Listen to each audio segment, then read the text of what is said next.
Sanangura nyaya yenyu vanhu vachindivhiringidza. Mufundisi vakati hakuna chinonzi kubvisa chegumi. Zvino nyaya iyoyo yanetsa kusvika mberi. Ndanzi mufundisi wako anda basa rekutuka vamwe, hazvisirizvo. Ende chegumi chacho nokuda kwokudaro munogona kutibatsira pano vese vamunoona vanobvisa zvegumi.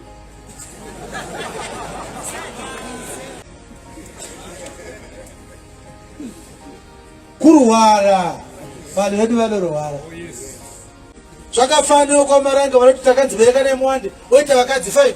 Adhamu akaudzwa mashoko iwaya akanga aine 1. Haunoti kurwara pakadzi naMwari bereka nemwande wanga uripo. Aiwa handisipo zvangu kasi Adhamu anga aripo. Saka unganzwe mazwi iwaya kudarika Adhamu.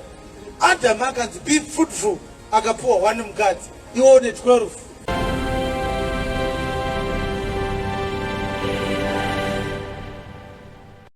Ndinoda kutenda nemukana wakakura wandawana. Ini ndabva kutomoponeswa futi ndamunhu mutsva. Mufundisi ndiri kuita dambudziko kwandinogara zvikuru. Sanangura nyaya yenyu vanhu vachindivhiringidza. Mufundisi vakati hakuna chinonzi kubvisa chegumi. Zvino nyaya iyoyo yanetsa kusvika mberi. Ndanzi mufundisi wako anda basa rekutuka vamwe, hazvisirizvo. Ende chegumi chacho nokuda kwokudaro munogona kutibatsira pano vese vamunoona vanobvisa zvegumi.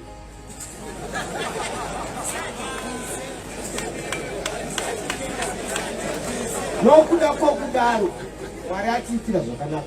Munogona kutibatsira vese vamunoona vari kumachechi akasiyana vanobvisa zvegumi. Alright, ndokupindura nyaya yechegumi ndaipindura kasingapere, saka ndichaibvuraudza. Kana ndaibvura, imi munofanira kuzonotsvaga mari idzo inonzi chegumi chii. Inokupai all the answers that you need. But nhasi hatina diskiroro, saka ndichakupindurai. Chekutanga ndechekuti pastor anotora chegumi imbavha. Haana kutumwa naMwari. Now, kureva kuti kana paina pastor panapa anotora chegumi, unotori mbavha izvezvo. Unofanira kuti utendeuka handiti? Chechipiri ndechekuti hamuna kuzotaura zita renyu, imbotaura zita renyu. Maita basa munhu waMwari. Ndinonzi Christopher Muza. Mazvita mukoma Christopher. Chinhu chamunofanira kuti mutsvage ndechekuti hakuna nhau yekunamata inobvumidzwa kuitwa pasina Bhaibheri. Uye tinofanira kubvumirana kuti chechi ndeyemuridzi yakatangwa naJesu. Uye kuti isu tese tiri pano hatisi isu takajoina chechi for the first time. Ine vakatomhanya nayo vakaenda. Zvakanyorwa kubva pabhuku yamabasa kusvika pabhuku yaRevelation. Pari kunzi Acts of the Apostles, pari kunzi practice of the church. Church yanzi ichatangwa, ikanzi ichatangwa nerufu rwaJesu, yaifanira futi kuti vanhu vanozopinda mairi vagoziva kuti zvinotenderwa kuita muchechi nezvisingatenderwe ndezvipi. Mabasa evapostora zvinongoreva kuti the operations of the Church of Jesus Christ in the hands or the custody of the apostles or the early apostles. Saka ndo patinotora vhangeri kubva paActs ipapo kusvika kuRevelation, tobvunzana kuti chiwenga zvaari kuita zvakamboitwa here naPauro, zvakamboitwa here naPeter, zvakamboitwa here naJohani. Kana ansa iri yekuti kwete, ari wrong pakati pachiwenga naPeter ndichiwenga, nechikonzero chekuti hamuna bhuku yakanyorwa nachiwenga muBhaibheri, asi yakanyorwa naPaul irimo. Kuroti Mwari akamaka vhangeri yaPaul akaona yakanaka, ndo inofanira kugadzira template rofanira kuteedzerwa newese anoti akatumwa naMwari. Saka zvekutorwa kwechegumi zvava zvisingafaniri kunetsa. Chinoratidza kuti chegumi hachifanire kutorwa chimwe chete, hachina akambochitora muNew Testament. Achingatange naguti azviite guti haasi muBhaibheri. achingatange namwazha azviite mwazha haasi mubhaibheri, achingatange naamai waiti havasi mubhaibheri. Pauro ana kutora chegumi akatoparidza against it. Haleluya. Saka ikoko bedzi kuti chakaparidzwa against naPauro umbo hwakakwana kuti achibviswe. Pauro akaparidza against chegumi papi 7:1 dzavaHebheru kusvikira pa10. Mojamba mavhesi akawanda moenda pa18 kusvika pa21. Nokuti Merikizedheki vhesi iyi yakanakira zvinhu zviviri. Chekutanga inotiratidza Pauro achiparidza against chegumi. Chechipiri inotiratidza zvakare nhau iri kutsotswa vanhu nayo ichinzi ayo isati bvise chegumi tichiteedzera murayiro tinoteedzera Abrahamu akapa kuna Merikizedheki. Saka vhesi paichaverengwa muchauri munhu wese anotaura mazwi iwayo he is a serious fraudster. Imbavha huru, igororo, guruva.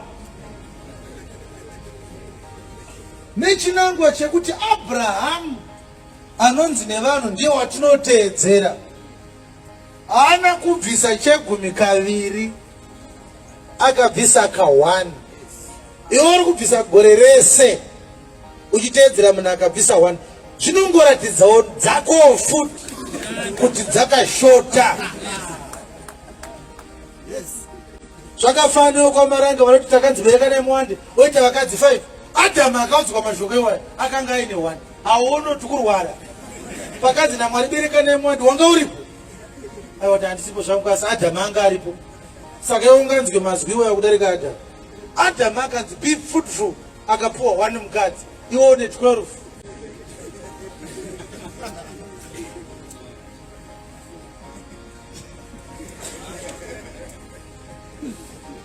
Kurwara vanhu vedu vanorwara. Abrahamu paakabvisa chegumi achina akanga achiparidza. Ivi muri kuchiparidzirei? Makambonzwa Merikizedheki achiti muri kundibira? Abrahamu apatireka ndibvise zvanzi tiri kumbira. Abrahamu haana kuparidzirwa chegumi, akangoburidza. Saka kana muda kuti tibvise nenzira yaAbrahamu ikonyararai vakati 0. Isu tozoburitsawo kana tichida, tikadzaburitsa mongosiyana nazvo. Merikizedheki haana kuparidza chegumi, imi muri kuchiparidza sei? Makazonzwa risiti yakasiyirwa naMerikizedheki kwemba risiti muri kupiwa risei? Makambonzwa kunzi Merikizedheki anga nezibhuku Abrahamu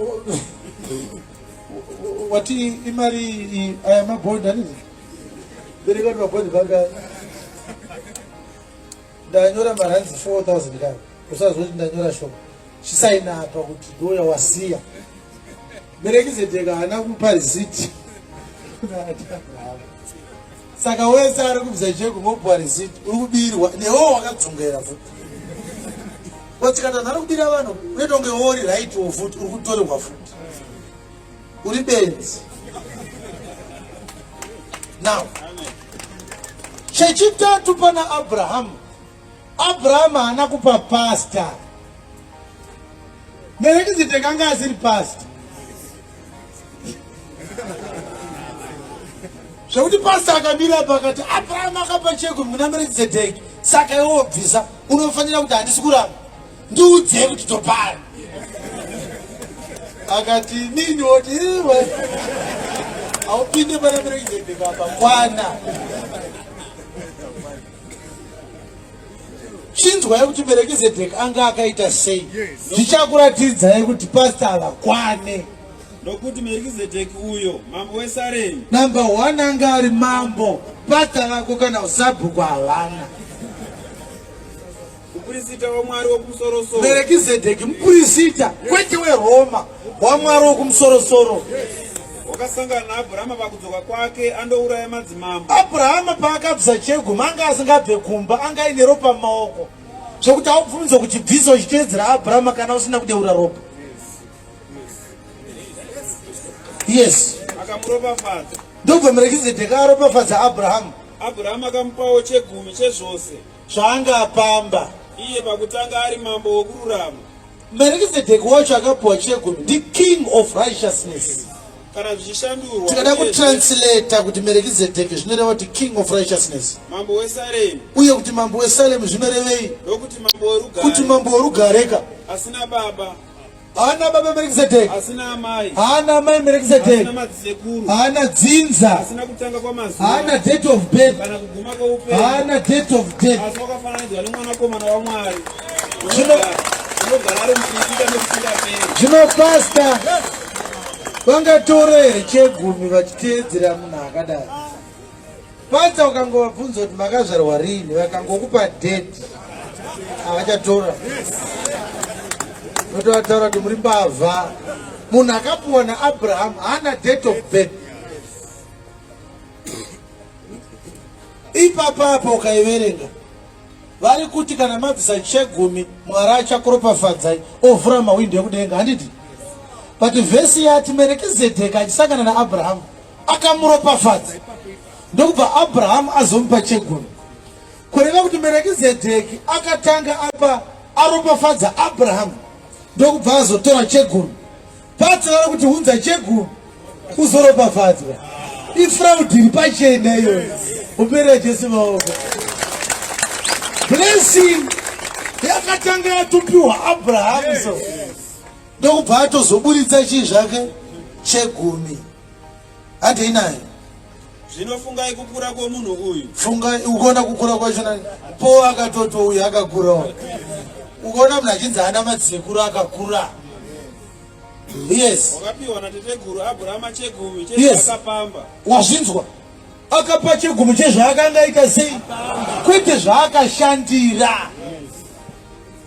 Urwek yakaitwa naAbhurahamu kunana Chedlaoma ndo yaakauya nechegumi nayo. Koti kunyepere handiti Abhurahamu akadzipa vana Chedlaoma nana Taitao nana Shamalesi ndo vaakaurayaka. Mari yevanhu vaangaurayasa ndo yaakatora Melchizedeki. Pfuma yake yanga ainayo kumba haana kumbobvisa chegumi nayo. Fungai kukura kwemunhu uyu. Pasta vako ndeveparandasi pachotapa.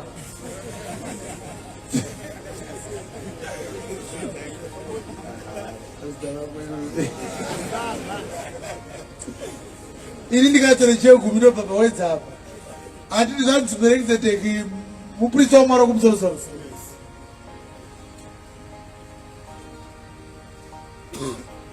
Yes. Zvino avo vari vanakomana vaRevhi Ndopandanga ndichiti Pauro akaparidza kuti murayiro wechegumi wakapfuura. Pauro akaparidza against chegumi muNew Testament. Ivhesi 5 here. Inzwai kuti inoti kudii? zvino avo vari vanakomana vaRevhi Avo vanakomana vaRevhi vanopiwa basa rouprista vakapiwa basa reuprista. Ari kukombea Old Testament neNew Testament.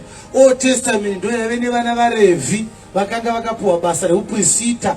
Avo vari vanakomana vaRevhi vakapiwa basa reuprista vakanzi kudii? vakarayirwa nomurayiro kuti vatore chegumi Vakarayirwa nemurayiro kuti vatore chegumi kuvanhu. Vainzi vanotorera here sipirori vari muno muZimbabwe? iko kuhama dzavo. Levi haana kubvunza kutora chegumi kumunhu wese.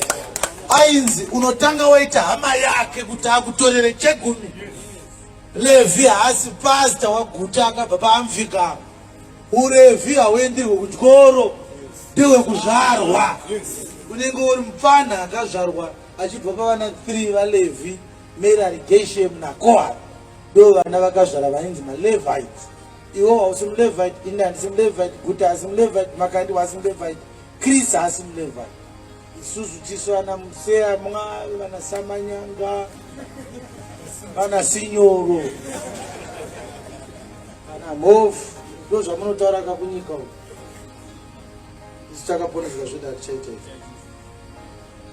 Asi ndinoda kuti uone bedzi kuti paitorwa chegumi pese vacho vaiadministra mutemo wechegumi vakabva vati hatitore kana usi hama yangu. Shoko rabva rati vakapiwa simba, vakapiwa murayiro, vakarayirwa nemurayiro kuti vatore chegumi.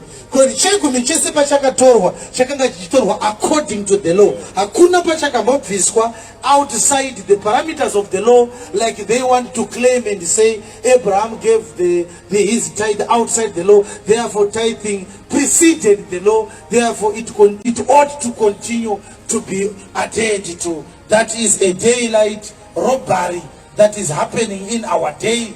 If it is a matter of following everything that was commanded before the law was introduced for the first time in Exodus chapter 12, why then are you not being circumcised? Don't you know that Abraham, after paying tithe, he also was instructed to be circumcised, which is also an element of the law, according to Leviticus chapter number 12. How is it? Genesis chapter 17, Abraham akanzi ngadzingiswe nevana vake nevatorwa vanogara pamba pake. Hauna kuzvitori mwana waAbraham here sei wewe usina kudzingiswa iwe? Abraham akazvibata akazvicheka, unozviziva here? Akatora Ishmael akamucheka, akazvara Isaka akamucheka, Eliezer akazvarwa pamba pake akamucheka futi. Iwe hauna chegumi ndochauda kuteedzera, asi kuchekwa hauna. Hautsikono kuti ubenzi hwauri kuita. Iverengeka muGenesis chapter 17, vamwe vanoti Abraham anambochechodzwa, hatizvizive izvozvo, kunzwa kuti yanga yapinda musmart. Hakuna kumboyapinda musmart mazuva aAbraham. Verse 10, Genesis 17. Ndega kutungere mavhesi awo zvinobvira vakuru vako kuti muri mbavha ndakaona mavhesi kwandakaambira. Ndiyo sungano yangu yamunofanira kuchengeta pakati pangu nemi. Abraham, chengeta sungano iyi navana vako vanokutevera. Vanakomana vose pakati penyu ngavadzingiswe. Vana vese vanozvarwa mumba mako Abraham ngavadzingiswe. Mudzingiswe panyama yechikanda chenyu chapamberi. Pfuurai mberi.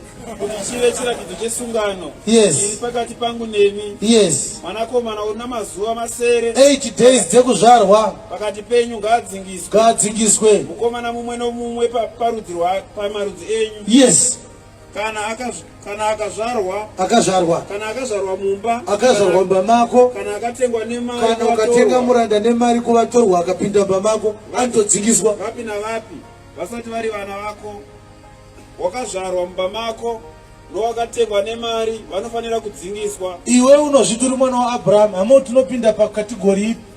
Wakazvarwa mberi maAbraham kana wakatengwa nemari.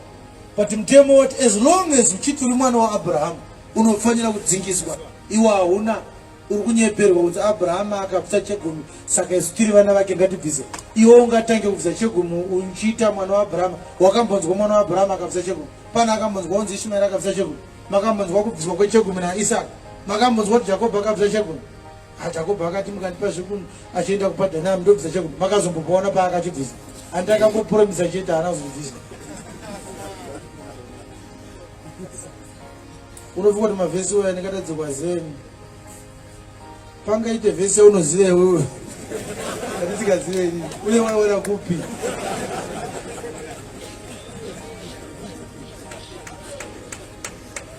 Handisi kunyepa kaiwe. Bhaibheri ndo ofisi yangu iyi. Ndoswera imomo. Iwe ndopota uchipinda mbichana.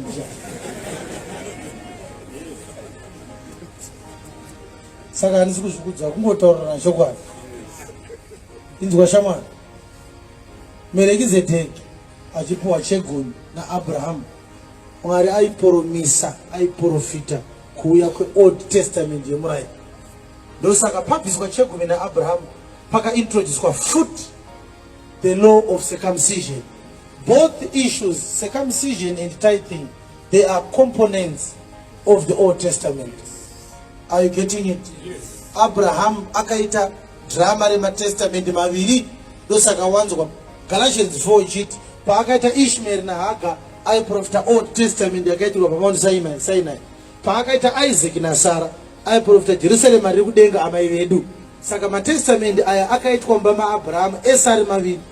Old Testament yakaitwa muna Ishmael. New Testament yakaitwa pana Isaac naSara. Zvakaitwa zvese naAbraham. Saka pane zvimwe zvakaitwa naAbraham zvinoparidza New Testament, poita zvimwe zvakaitwa naAbraham zvinoparidza Old Testament. Saka uchiona kuti paanonzi akatenda haana kubvisa chegumi, anzi akatenda paakatenda kuti anoita vana vakawanda asina chaita. shoko racho ukanga uine chawaita mubayiro hausisiri wenyasha, kureva kuti paakabvisa chegumi haasisina chaachawana chenyasha nekuti dzvatozve chikwereti, asi paakanzi akarurama akatenda asina chaaita. Paakanzi akatenda paviri, pekutanga akatenda akabuda munyika yemesopotamia achienda kukenani, pechi2 akatenda kuti aizoita vana aratidzwa nyeredzi. Ndo panobuda kutenda kwaAbhurahama. Paakachecheudzwa hapana kutaurwa zvekutenda zvichinzi Abhurahama nekutenda akachecheudzwa, aiwa. Hazvina kumbonzi Abhurahama nekutenda akabvisa chegumi, aiwa. Kutenda kwaAbhurahama kwaakusiri pakuchecheudzwa kana pakubvisa chegumi, kuri pakutenda kuti ndinonopiwa nyika iye asati aiona, uye kuti aizoita vana iye asati avaona. Ndo pakabuda kutenda kwaAbhurahama. Asi chegumi chanzi tinoona kuti vana vaLevhi ndo vaitora chegumi, asi vaitora kuhama dzavo. Nguva yaibviswa chegumi yemurayiro, iwo vaigona kubuda muno muZimbabwe ukanobvisa chegumi kuIsraeri, wairambidzwa even wauya nacho nemhaka yekuti hausi hama yaLevhi. Ko kuzoti nhasi payakatovharwa testamendi yacho yemurayiro, uchachibvisa kunani? Levhi akadzingwa basa. Imi chokwadi here imi kuti Levhi akadzingwa basa? Manyai nayo kusvika pa10, 11 ne12 mojamba munosvika pa18, 19, 20. Zvino avo vari vanakomana vaRevhi vakarayirwa nemurayiro, vanopiwa basa rouprisita. Vakarayirwa nomurayiro kuti vatore chegumi kuvanhu, iko kuhama dzavo, kuti hapo palisti revaitora chegumi kunyange vakabva muchiuno chaAbhurahama. Asi uyu usina kuravirwa rudzi rwake kwavari, wakapiwa zvegumi naAbhurahama, akamuropafadza. Iye wakanga ane zvipikirwa. Zvino hatingarambi kuti muduku ndiye unoropafadzwa nounopfuura nokunaka. Uye pano vanhu vanofa vanopiwa zvegumi, asi apo uyo unopiwa unopupurirwa zvichinzi mupenyu. Zvino tingati naRevhi unopiwa zvegumi, iyewo wakapa zvegumi muna Abhurahama. Levhi haabvise nekuti akatobvisa ari muna Abhurahama, nokuti wakanga achiri muchiuno chababa vake pakusongana kwaMerikizedheki naye. iwo unoti uri mwana waAbhurahama. Zvobva zvanzi Levhi haabvise nekuti pakabviswa naAbhurahama anga ari muchiuno chaAbhurahama, kureva kuti akabvisirwa saka asingabvise. Iwo bvanzi uri mwana waAbhurahama, bvisa. Aono tiri kubirwa pachena chena. Iwo Abhurahama akakuvengerei? Mumwe haasi kubvisa. Ndosaka Isaka asina kubvisaka, because Isaka ndiye tateguru vaLevhi. Ko handiti Levhi muzukuru waIsaka? Isaka ndiye mwana waAbhurahama. Chakasaka Isaka arege kubvisa, akanga atobvisirwa kare naAbhurahama baba wake. Iwo uri kunzi uri mwana waAbhurahama, asi uri kunzi bvisa. Wakangozikaitwa namdana pakabvisirwa mumwe mwana iwo hauna. Ibvunzo rinobvunza mbavha dzauinadzo. Makamboti iri mwana waAbhurahama, iyi vhesi 9 ne10 yati Levhi haabvisi nekuti akabvisirwa naAbhurahama. Kwina ndakubvisirwa indava. Iwo unoti hausi mwana waAbhurahama, uri kumanikidzwa kuti uri mwana waAbhurahama, obva wadzibvisa. Wacho chaiwo akatumbura akanzi akabvisirwa. Vhesi 11. Naizvozvo kana kukwaniswa kwaivapo nenzira yauprista Levhi uye aipiwa chegumi, chinzwa kudzingwa kwaakaitwa basa. Hanzi dai Levhi aitora chegumi akagona kukwanisa vanhu vaIsraeri, nekuti vanhu vakapiwa murayiro nekuda kwake. Nokuti vanhu vakapiwa murayiro nokuda kwavo. Vanhu vakapiwa murayiro uri mumaoko maLevhi. Ko mumwe muprista waifanira kuzomuka seiko Jesu akazouya achinzi muprista kuna rudzi naMerikizedheki, asinganzi ane rudzi naAroni? asinganzi norudzi naAroni. Kana uprista uchichinjwa, nokuti kana uprista uchishandurwa, nemurayiro unofanira kushandurwawo. murayiro unofanira kuti ushandurwe. Umberera Jesu maoko. Levhi uya ainzi aitora chegumi, hanzi akadzingwa basa kukauya Jesu. Murayiro wacho waaitora nawo chegumi, wambonzi Levhi akarayirwa nemurayiro kuti atore chegumi. Akabvanzi iye Levhi achichinjwa, murayiro wacho futi wakabva wachinjwa. Kureva kuti murayiro wakapera iwe, murayiro wakachinjwa kaiwe. Pakachinjwa uprista, pachibviswa Levhi, pachiuya Kristu. Pakabviswa kuti murayiro waMozisi, pakauya murayiro waKristu. Murayiro wakapera here? Vhesi 18. Nokuti murayiro wokutanga unokoneswa nokuda kwoutera hwawo. Murayiro wechegumi wakakoneswa nekuti wave neutera, uye nekuti hauna maturo. uye nekuti hauna maturo. pedzesai nokuti murayiro hauna kukwanisa chinhu. Murayiro hauna kukwanisa chinhu. Inotariro inopfuura nokunaka ikazwa pamberi apo papo yatinoswedera nayo kuna Mwari. ombera Jesu maoko. Katopedza nechegumi izvozvo. Hatina kupedzera vadika. Hamuna kupindurika here?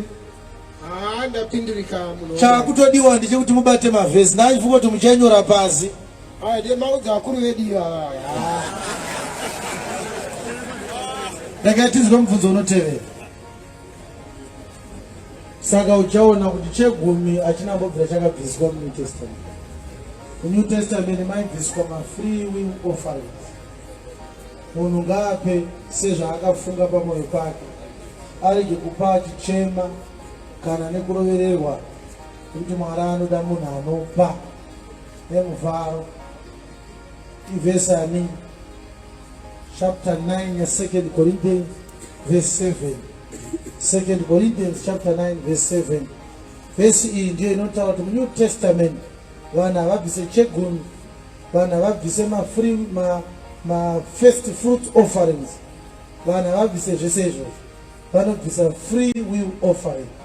Haikaukuletwe napasta papei yako kuya ne500 nekuti unotambira 5,000 kwete. Inzwai kuti vanhu vanopa sei muNew Testament. Mumwe nomumwe ngaaite sezvaakafunga Isai ngaaite, Isai ngaape. Bechirungu not let everyone give as he purposes in his own heart. Let him give, not let him do. Saka reshona rakati ngaaite, rainga dai rakati ngaape. Verengai zvakare. mumwe nomumwe ngaape sezvaakafunga pamwoyo. Unotofunga wega pamwoyo. Arege kuita nokuchema Usape uchichema. kana nokurovererwa. Usamanikidzwe zvichinzi pane zvinoitika kana wapa. Nokuti Mwari unoda munhu unopa nomufaro. Bomberera Jesu maoko. God loves a cheerful giver. Saka patiri chegumi achibviswe, hatisi kuti vanhu havabvunze kupa muchechi. Tiri kutaura method inopiwa nayo. Pane inobvumidzwa, poita inorambidzwa. Inga notora maofferings 1, urido 4.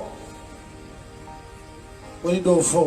Mapurisa akati usadhiraivha wakadhakwa, haungati vatirambidza kudhiraivha kunze kwokunge dzakatotaika. Vakurambidza kudhiraivha wakadhakwa, condition yaunodhiraivha nayo ndiyo yava nebasa nayo. Unobvumidzwa kudhiraivha ndokunge usina kudhakwa.